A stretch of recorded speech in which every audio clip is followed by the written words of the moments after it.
बात है 10 अप्रैल 1912 की। आरएमएस टाइटैनिक दुनिया का सबसे बड़ा और सबसे लग्जरियस जहाज़ अपने ज़माने का अपने पहले सफ़र पर निकलता है। जहाज़ साउथहैम्पटन इंग्लैंड से न्यूयॉर्क जा रहा है और इसके अंदर हर तरह के लोग बैठे हैं, बड़े बड़े एक्टर्स से लेकर इमिग्रेंट्स तक, जो अमेरिका जा रहे हैं एक बेहतर ज़िंदगी की तलाश में। इस जहाज़ की कमांड संभाले हैं 62 साल के senior captain Edward John Smith. Passengers में, पब्लिक में और मीडिया में बहुत एक्साइटमेंट है इस टाइटैनिक जहाज़ को लेकर। आखिर ना सिर्फ ये दुनिया की सबसे बड़ी शिप है, 269 मीटर लेंथ में 50 मीटर से भी ज़्यादा ऊंची, बल्कि जो इसमें लग्जरी इस्तेमाल की गई है वो दिल दहला देने वाली है।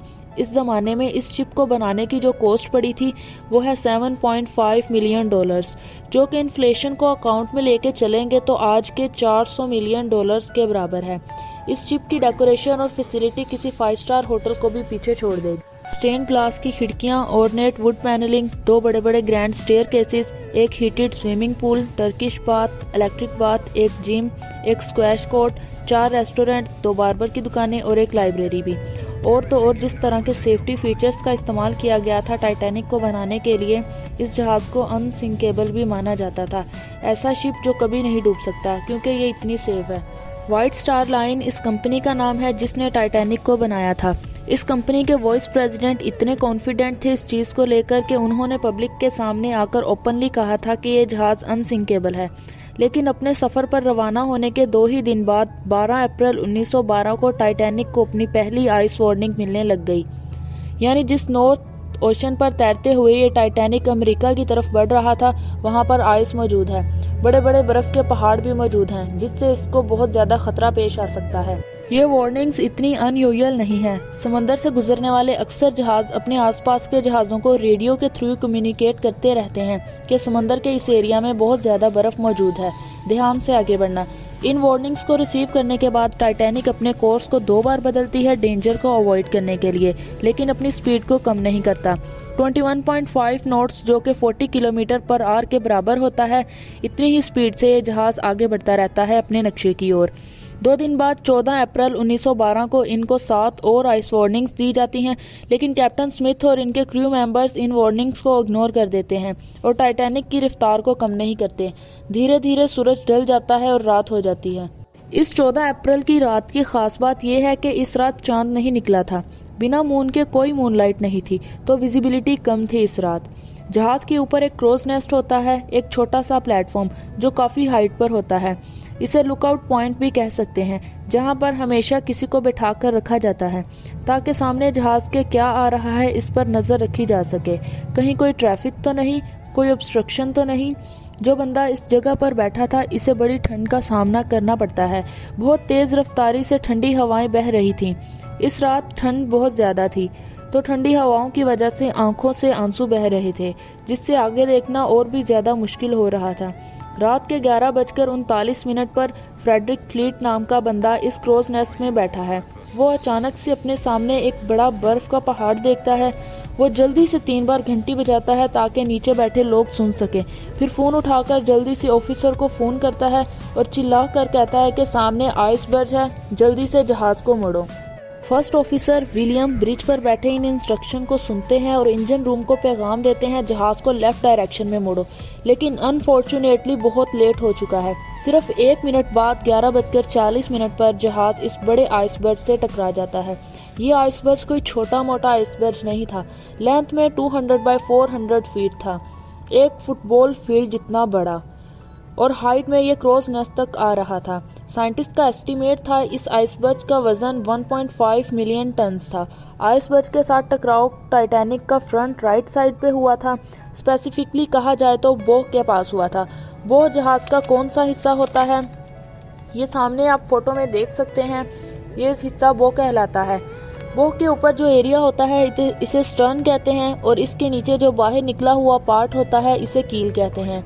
करीब 10 सेकंड तक ये जहाज़ आइसबर्ग तक घिसटता चला गया और एक बहुत बड़ा डेंट पड़ गया। इसकी वजह से शिप की मेन बॉडी में कुछ छोटे छोटे होल भी आ गए। आप शायद सोचोगे कि ये कैसे पॉसिबल हो सकता है, बर्फ़ का एक टुकड़ा मेटल को कैसे काट सकता है।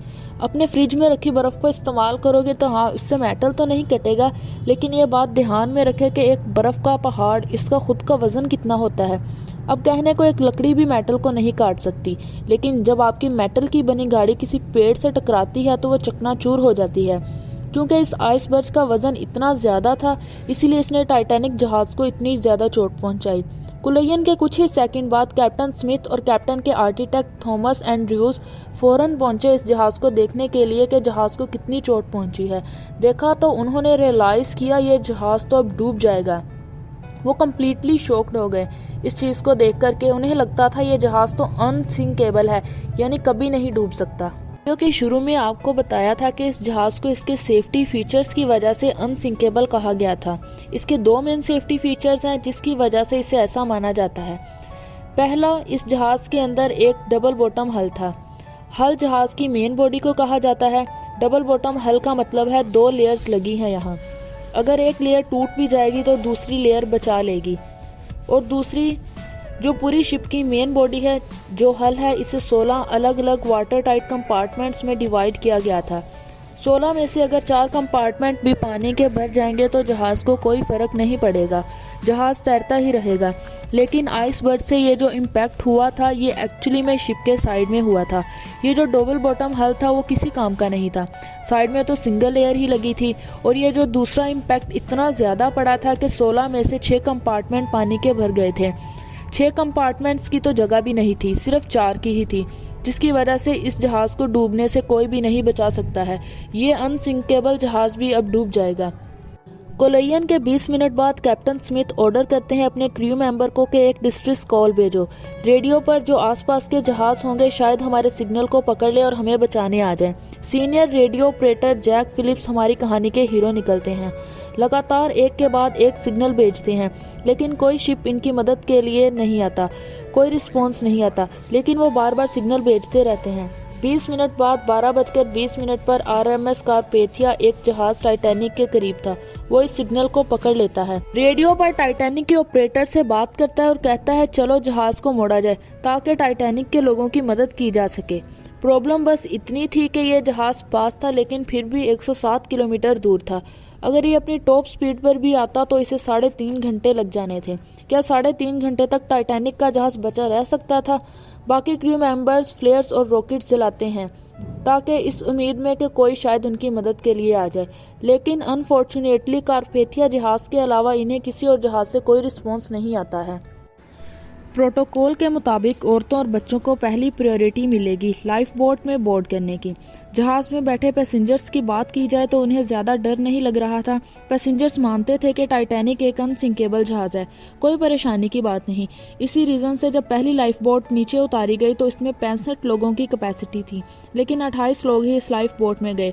आधी लाइफ बोट खाली नीचे उतारी गई, लेकिन जहाज़ में 2200 के करीब लोग थे। रात के 2:05 पर आखिरी लाइफ बोट टाइटैनिक से पानी में उतार दी गई, लेकिन जहाज़ में अभी भी 1500 लोग मौजूद थे। इस क्योस में कुछ लोगों ने लाइफ बोट में जगह बनाने की कोशिश की, लेकिन कुछ लोगों ने किस्मत का लिखा समझकर इसे कबूल कर लिया और वह जहाज़ में ही रुके रहे। आई विटनेस के मुताबिक करीब 2:20 पर जहाज़ 2 टुकड़ों में टूट गया, फिर धीरे धीरे पानी के अंदर डूब गया।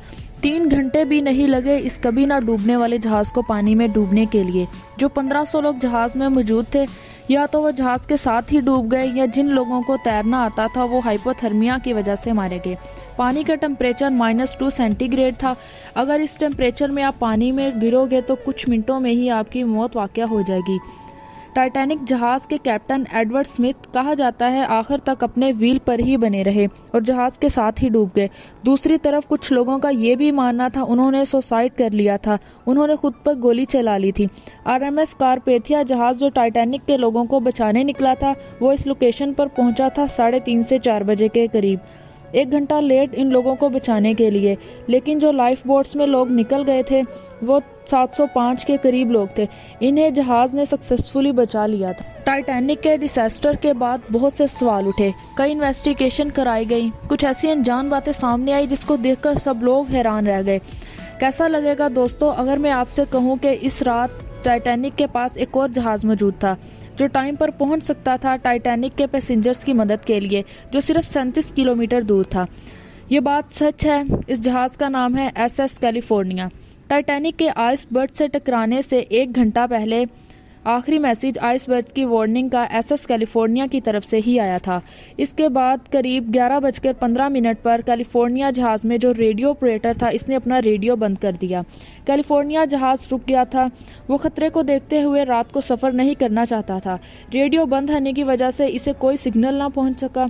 जब टाइटैनिक में मौजूद ऑफिसर्स पैसेंजर्स को लाइफ बोट में बिठा रहे थे तो उन्होंने कैलिफोर्निया जहाज़ को देख लिया था। उनका ख्याल था कि ये जहाज़ हमारी मदद करेगा, तो इतनी परेशानी की कोई बात नहीं। लेकिन ये जहाज़ तब भी ना आया जब टाइटैनिक ने फ्लेयर्स और रॉकेट्स चलाए थे। रात 12 बजे के करीब रिपोर्ट किया गया है कि कैलिफोर्निया जहाज़ के क्रू मेंबर ने एक्चुअली में इस रॉकेट को देखा था। उन्होंने अपने कैप्टन स्टैनली लॉर्ड को भी इन्फॉर्म किया था, लेकिन उन्होंने कहा कि ये कोई डिस्ट्रेस सिग्नल नहीं है। टाइटैनिक में अमीर लोग जाते हैं तो शायद वो पार्टी कर रहे होंगे। अगर इस रात स्टैनली लॉर्ड ने इन फ्लेयर्स और रॉकेट्स को सीरियसली लिया होता तो टाइटैनिक में मौजूद लोगों की जान बच सकती थी। अगले दिन जब वो अपना रेडियो ऑन करते हैं तो उन्हें SOS कॉल्स मिलती हैं टाइटैनिक से। ये वहाँ पर पहुँचते हैं तो बहुत लेट हो जाते हैं। इन्हें सिर्फ डेड बॉडीज पानी पर फ्लोट करती हुई मिलती हैं। इस जहाज़ बनाने वाली कंपनी को इतना यकीन था कि जहाज़ कभी नहीं डूबेगा, इसीलिए उन्होंने लाइफ बोट्स बहुत कम रखी थी। इन्हें लगता था लाइफ बोट्स की ज़रूरत नहीं। इसके अलावा दूसरी चीज़, टाइटैनिक के कैप्टन ने सेफ्टी ड्रिल्स कंडक्ट नहीं करवाई थी। जिस दिन टाइटैनिक एक्चुअली में आइसबर्ग से टकराया था इस दिन सेफ्टी ड्रिल की ज़रूरत थी, लेकिन कैप्टन ने उसे कैंसिल कर दिया था, ये सोच कर के इस जहाज़ में क्या ज़रूरत है, ये जहाज़ तो अनसिंकेबल है। अगली बड़ी गलती थी स्टीयरिंग व्हील पर मौजूद रॉबर्ट हिचन्स की। इस रात जब ऊपर से ऑर्डर आया था कि सामने आइसबर्ग है तो जहाज़ को एक्चुअली में लेफ्ट साइड पे टर्न करना था, लेकिन पैनिक में आकर रॉबर्ट हिचन्स ने जहाज़ को राइट साइड पे टर्न कर दिया था। ये उल्टी डायरेक्शन थी। ये जहाज़ को आइसबर्ग के और करीब ले गई। जब तक इनको अपनी गलती का पता चला तो बहुत देर हो चुकी थी। टाइटैनिक को पानी में ढूंढने में 70 से ज़्यादा साल का वक्त लगा। टाइटैनिक के 2 अलग अलग टुकड़े पानी में मौजूद हैं। ये दोनों एक दूसरे से 600 मीटर दूर हैं और एक्सपेक्ट किया जा रहा है कि 2030 तक ये शिप पूरी तरह पानी में से भी ख़त्म हो जाएगा। एनवायरनमेंट इसे धीरे धीरे इरोड कर रहा है।